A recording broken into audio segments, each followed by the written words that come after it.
Ifriqiya Sport. La planète e-sport avec Ifriqiya Sport. Votre magazine continental qui traite le sport sur tous les terrains et dans toutes ses dimensions. L'Afrique et le sport ne font qu'un.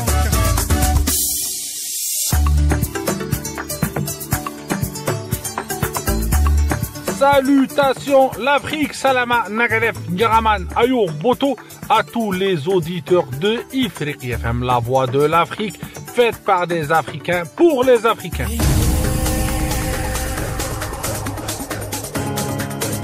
Messieurs et frères, vous êtes les bienvenus à Ifriqiya Sport. Ifriqiya Sport, votre magazine hebdomadaire consacré à la réflexion sportive africaine. Des invités de marque, des universitaires, des sportifs, des chercheurs, des entraîneurs pour parler de sujets bien précis sur le sport africain.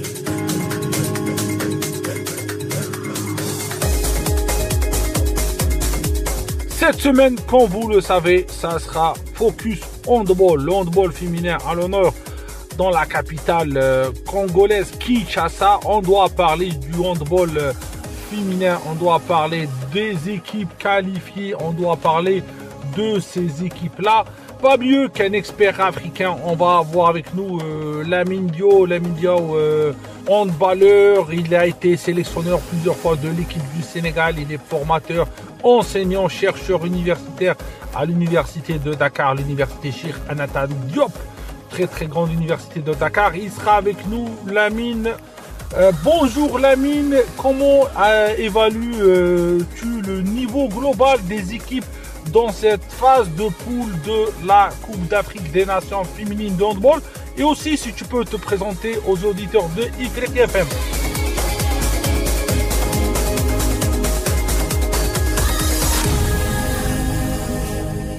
Bonjour Walid, bonjour les auditeurs de Ifriqiya FM. C'est Lamine Daoud, entraîneur de handball depuis le Sénégal. C'est un plaisir de revenir encore parler de handball. Cette fois-ci, c'est de la CAN des dames qu'il s'agit.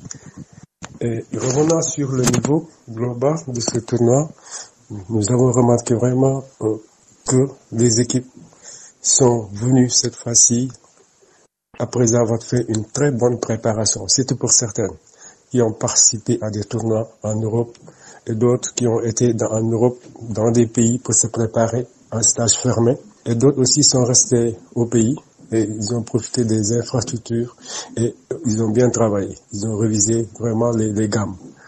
Maintenant, la première phase du tournoi a montré vraiment un niveau très intéressant. Voilà. Donc, on a vu des filles très engagées, des filles avec des bagages techniques, tactiques extraordinaires qui dépassent la moyenne.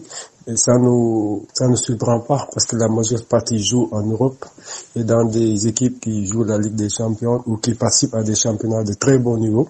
Donc, vraiment, nous avons assisté à une émergence vraiment de certaines filles et des équipes vraiment qui, sur le plan technique, ont montré de très belles choses comme l'Angola, mais comme aussi la RDC chez elle, qui est hyper motivée par son public, comme le Sénégal qui est toujours là, présente, même si l'équipe s'est beaucoup rajeunie. Il y a le Congo aussi, toujours présente, sans compter maintenant les équipes maghrébines comme l'Égypte qui commence à sortir maintenant, à émerger du lot. La Tunisie qui est là en nette reconstitution aussi, et l'Algérie qui essaie de faire son petit bonhomme de chemin. Pour le moment, vraiment, ils nous ont fait plaisir par un jeu assez plaisant, des fois technique, mais des fois très athlétique aussi. Voilà. Lamine, quelles sont les équipes se sont démarquées par leur performance dans cette phase de poule et pourquoi on choisit ces équipes-là? Pour parler des équipes qui sortent du lot, mais il y a d'abord l'Angola qui est vraiment l'équipe qui sera difficile à battre cette année.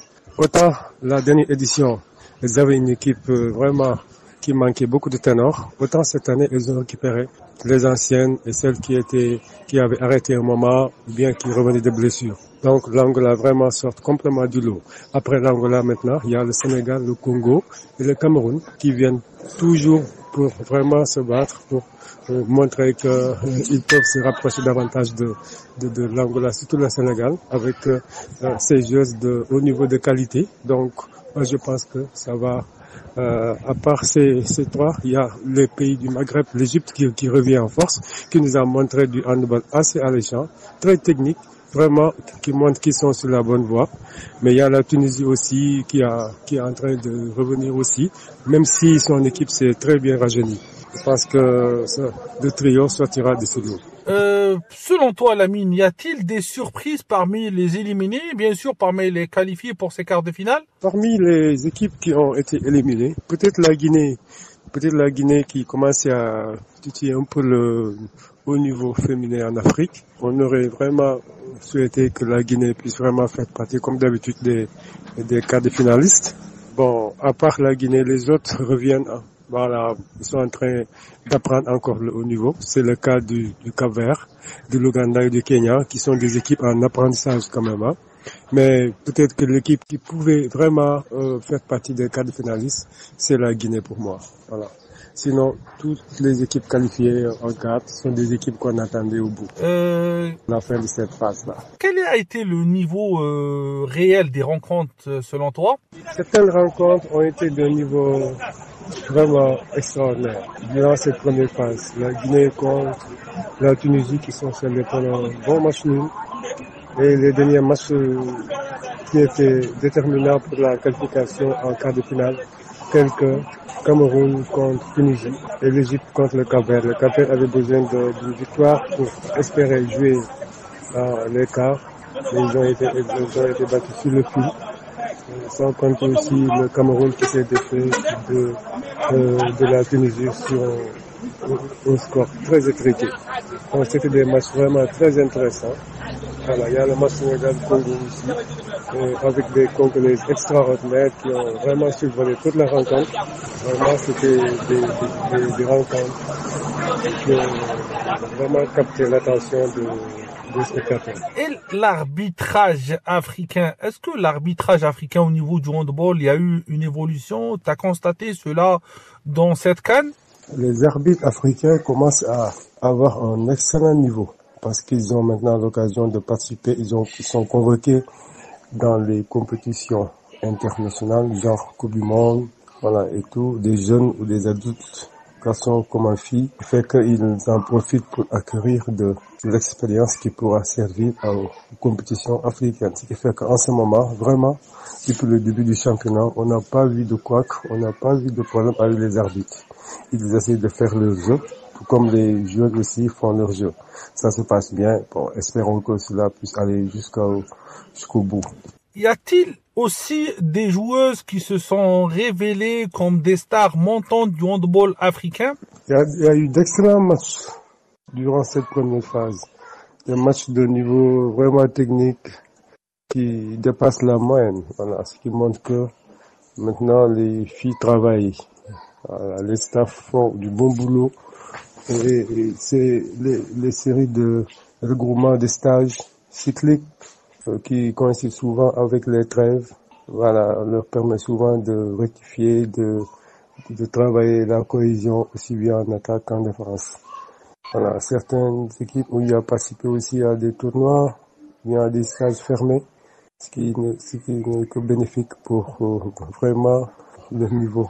Maintenant, pendant cette phase-là, on a vu de très bons matchs comme la Guinée contre la Tunisie, qui s'est soldé pendant un match nul avec d'excellentes Guinéennes qui ont été vraiment présentes jusqu'au bout. La Tunisie, comme je l'ai dit, une équipe qui est en train de revenir, mais qui monte en puissance aussi. Donc, il y a aussi l'Égypte qui a joué contre le Cap-Vert. Le Cap-Vert avait besoin d'une victoire pour passer en quart, ce qui vraiment allait constituer un des exploits de cette CAN. Mais ça a été dommage, quoi. Ça a été dommage. Parce que les Égyptiens maintenant, ils sont de notre niveau, quoi. Ça a démarré depuis les jeunes, hein, depuis 5 à 6 ans. On a vu des Égyptiennes qui étaient en train de travailler autour de leurs équipes de jeunes, hein. Aussi bien chez les garçons que chez les filles. Alors maintenant, ce sont ces jeunes-là qui montent en puissance et qui représentent dignement le pays. Donc, on pourra éventuellement compter plus tard sur l'Égypte, quoi, dans les CAN à venir. Maintenant, il y a le Cameroun et vraiment la Tunisie qui ont joué un bon match aussi. Donc, c'est des matchs vraiment très captivants. Et voilà.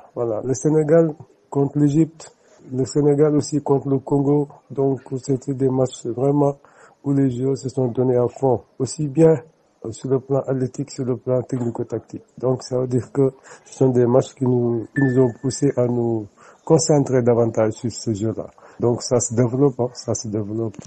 Osons espérer que les équipes qui seront qualifiées pour le mondial, vraiment, feront de leur mieux pour bien se préparer et représenter dignement l'Afrique. Parce que c'est le moment maintenant, avec Tangola, de titiller un peu le haut niveau. Et on aimerait bien que tu nous décris l'ambiance à Kinshasa. Quelle est l'ambiance actuelle à Kinshasa, au Congo?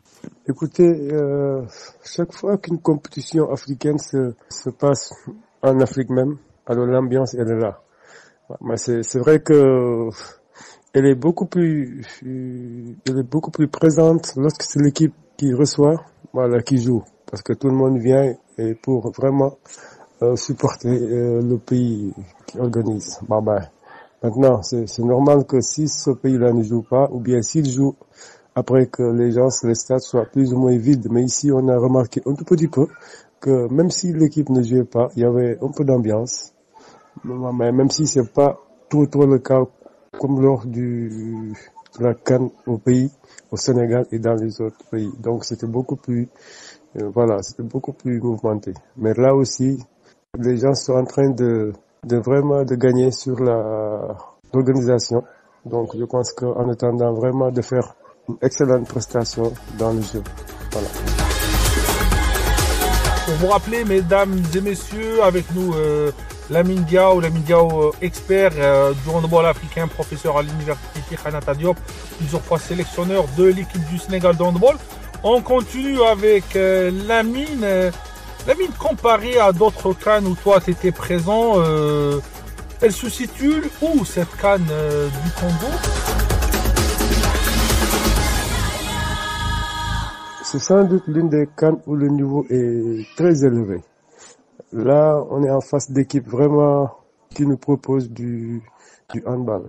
Des équipes organisées, des équipes qui essaient de jouer sur le collectif, des équipes qui essaient de jouer sur d'une transition très rapide, comme l'Angola, qui joue rapidement, qui se projette rapidement vers l'avant dès la récupération de la balle ou après avoir encaissé.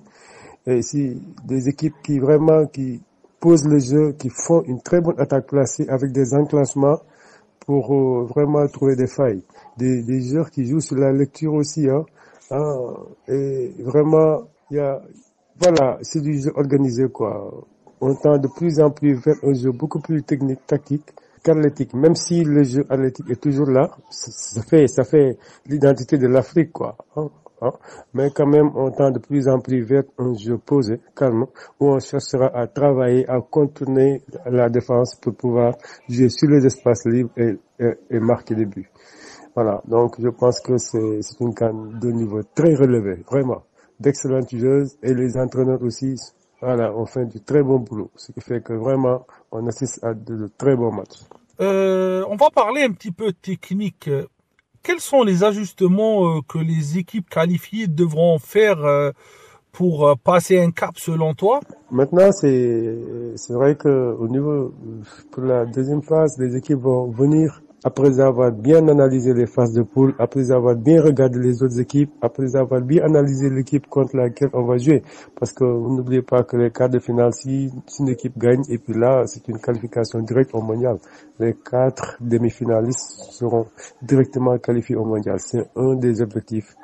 Maintenant, l'objectif sera maintenant de gagner les autres matchs pour au moins faire partie du trio ou gagner la coupe. Maintenant, c'est vrai que pendant cette phase-là, on a vu des choses bonnes, on a vu des choses moins bonnes qu'il faudra essayer d'améliorer chez certaines équipes pour pouvoir faire face à d'autres. On va peut-être vers des quarts de finale de niveau technique extraordinaire, avec un engagement, une détermination sans faille, un jeu collectif en défense et d'excellents gardiens de but, vraiment pour permettre à leurs équipes respectives de gagner. Et par rapport à la dernière CAN, quel constat? On va dire une petite comparaison et quel constat? Par rapport à la dernière CAN, pense que cette CAN-là a un niveau beaucoup plus relevé quand même. Hein. Il y a des équipes qui se sont bonifiées, d'autres, des joueuses qui se sont bonifiées aussi, et qui ont eu à faire un excellent travail en club pour venir à cette CAN-là en excellente forme. Donc le jeu alléchant qu'il nous propose ici en ce moment.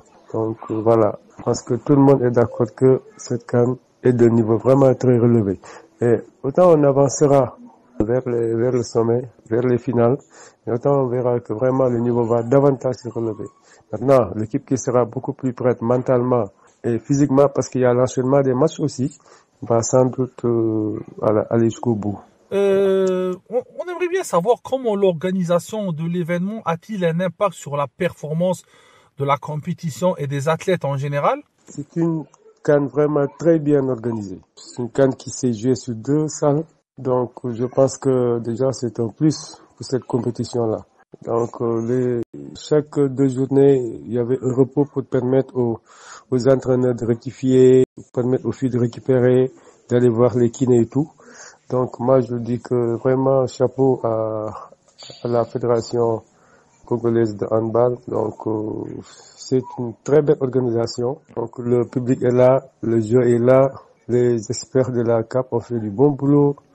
Donc, les arbitres aussi font le jeu, il n'y a pas de souci à se faire. Moi, je pense que vraiment cette organisation, le niveau vraiment de cette organisation a fait que vraiment le championnat aussi est d'un excellent niveau. Parce que les équipes sont mises dans de très bonnes conditions. Donc, d'où les prestations qu'ils nous proposent en ce moment. Et on a vu des salles de très très bon niveau, on va dire des salles avec des bonnes infrastructures. Et toi, quel est ton avis sur la valeur de l'infrastructure et des salles dans cette compétition? Le comité d'organisation nous a proposé vraiment 2 très belles salles, où vraiment on a pu jouer dans de très bonnes conditions. La qualité des infrastructures est déterminante aussi dans la qualité du jeu. Donc, ce qui fait que vraiment, chapeau à cette fédération, chapeau à l'État, qui a sans doute mis beaucoup de moyens pour retaper, rénover ou construire ces belles salles qui pourront peut-être permettre à la jeunesse congolaise de profiter pour développer encore le handball, pour jouer encore au handball. Donc, je pense que c'est tout bénéfique pour le développement du handball dans ce pays.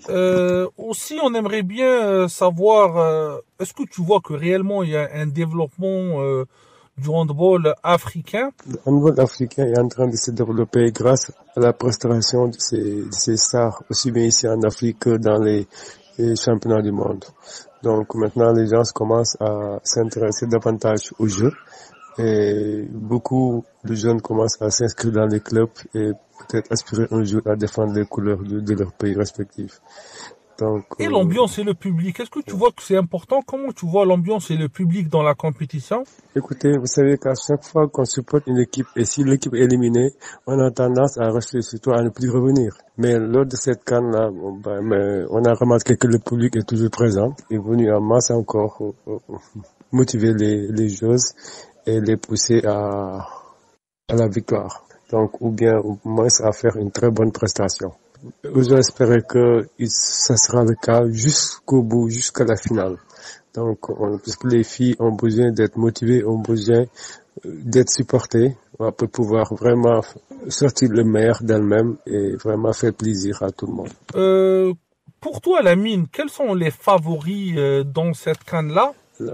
C'est vrai que l'équipe favorite restera sans doute l'Angola qui nous a montré de très belles choses et qui de loin a gagné ses matchs avec des scores assez importants.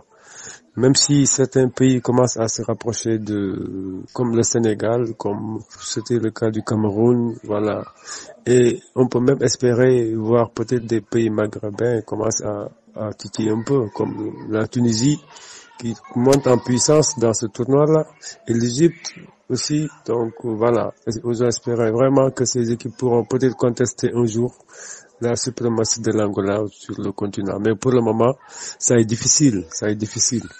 L'Angola, c'est une grosse équipe avec des joueuses de qualité et qui se sont très bien préparées sur tous les plans. Voilà, mais on verra. Le sport restera toujours le sport avec peut-être ces lots de surprises qu'on verra, peut-être. Voilà. ce genre d'événements, comment on peut les capitaliser ou comment on doit les capitaliser? Je pense que pour capitaliser sur cet événement, les fédérations devraient davantage insister sur la formation des entraîneurs, sur la formation des officiels techniques aussi, comme les arbitres. Je pense que ces genres de tournois permettent vraiment aux entraîneurs de se retrouver et de suivre un stage avec des experts de très haut niveau. Et les rencontres pourront servir de socle de travail pour l'observation et les analyses de match. Donc je pense que il faut vraiment qu'on profite à chaque fois qu'un pays organise une compétition de ce niveau-là, qu'à côté, parallèlement, qu'il y ait une formation des cadres, une formation des arbitres aussi, parce que on n'aura jamais assez d'arbitres dans ce continent-là. Voilà, donc c'est juste ça mon idée par rapport à ce que les fédérations pourront faire pour au moins profiter pleinement de cette compétition. Voilà. Quel est le message qu'on doit lancer pour les jeunes filles africaines qui pratiquent le handball? Toutes les filles qui sont restées au pays et qui rêvent de jouer au haut niveau, voir ces stars-là défendre les couleurs de leur pays, voir ces stars-là proposer du handball de très haut niveau, voir ces stars-là faire vibrer les supporters de leur pays d'origine après chaque match, avant chaque match, pendant les matchs. Mais je pense que c'est une motivation extrinsèque qui poussera peut-être certaines filles aussi à rêver, à se dire que pourquoi pas nous, dans quelques années, nous ne pouvons pas faire comme elles. Donc ça va les pousser davantage à travailler, ça va les pousser davantage à croire en elles. Et ça va aussi pousser davantage les entraîneurs à préparer la relève. Parce que c'est vrai que certains joueurs commencent à prendre de l'âge et ils ont besoin d'être remplacés aussi par des jeunes. Et ceci passera aussi par une formation, une excellente formation des jeunes au pays d'abord, avant qu'un jour ces gens-là puissent aller monnayer leur talent à l'étranger. Je pense que regarder ces genres de compétition restera une source de motivation vraiment pour ces jeunes filles qui ne rêvent qu'un jour qu'à être à la place de ces stars-là qu'ils regardent à la télé. Sur cette CAN, quelle est la conclusion que tu as sur, on va dire cette semaine, on a vu, quelle est la conclusion que tu donnes à cette CAN? La CAN de cette année nous a proposé des joueurs de qualité, des joueurs de très haut niveau, qui nous montrent de très bonnes choses, comme Elena Paula de l'Angola qui a été meilleure joueuse de la CAN 2022. Il y a Juliana Machada, il y a Natalia. Et c'est une équipe aussi qui a 3 grandes gardiennes, telles que Isabella, telles que Kassanga et Martha. Au niveau du Cameroun, on a toujours Mireille Mengue et le Congo nous propose très bonne joueuse, la Fanta Diagoraga, qui a été le bourreau de l'équipe du Sénégal lors de la dernière journée. Au niveau du Sénégal, c'est Soukaina Sagna, il y a Raïsa Dapina, il y a Diana Pessi, qui constitue sans doute le socle de cette équipe-là. Il y a au niveau de la RDC, l'inépuisable Mouassassa, qui est en train d'aller au bout de ses limites, quoi. Donc il y a Melissa aussi. Je pense que au niveau de l'Égypte et de la Tunisie aussi, il y a d'excellentes choses qui sont en train de montrer vraiment de très bonnes choses. Je pense que l'Afrique peut être fière de ces joueurs-là qui, au-delà de leur pays respectif, représentent aussi le continent dans leur club, un peu partout en Europe, en Afrique. Lamine, on arrive à la fin de l'émission. J'aimerais bien un dernier mot, mais ça me fera plaisir, moi et toute l'équipe technique et même toute la direction de Ifriqiya FM, d'avoir un dernier mot en Wolof, langue parlée au Sénégal et en Guinée, au Burkina. Merci beaucoup, Walid.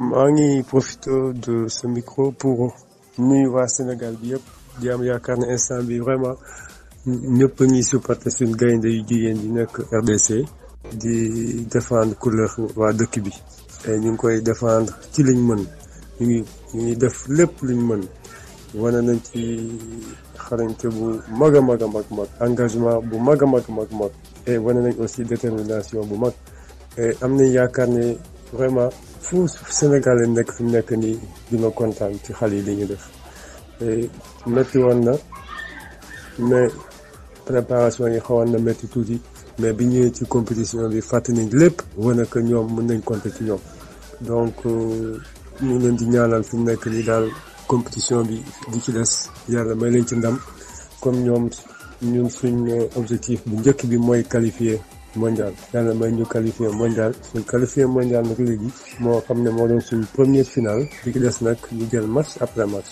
et li may ñaan rek mooy ñu def comme ñu def mieux que li ñu amoon Sénégal 4e place boobu suñ ko mënee wàññi jël bokk ci trio bi parce que déjà il y aura une satisfaction totale donc ñun ñëpp nañ ci jàpp nekk benn ñaanal leen xam ne buñ gagné ndamu Sénégal bi yëpp la buñ gagné handball mooy gagné su boobaa fu ñu mënti toll aussi on peut être fier d'avoir accepté d'être un pratiquant de handball, un dirigeant de handball, un joueur de handball et un entraîneur de handball, un arbitre de handball. Donc maa leen di remercier yéen ñëpp laa leen dolli sàkku ñaan tàllal suñu loxo ndax yàlla may ñu ndam inchallah rabbi jërëjëf. Merci Lamine Diaw pour ta gentillesse, pour ta disponibilité pour Ifriqiya FM. Je vous dis à la semaine prochaine pour un autre numéro d'Ifriqiya Sport et à lundi pour 26 minutes sport. Vous n'oubliez pas de liker nos émissions présentes sur les réseaux sociaux Facebook, X, Instagram et aussi écouter et réécouter notre émission sur Play Store, télécharger l'application et écouter sur YouTube et à la semaine prochaine.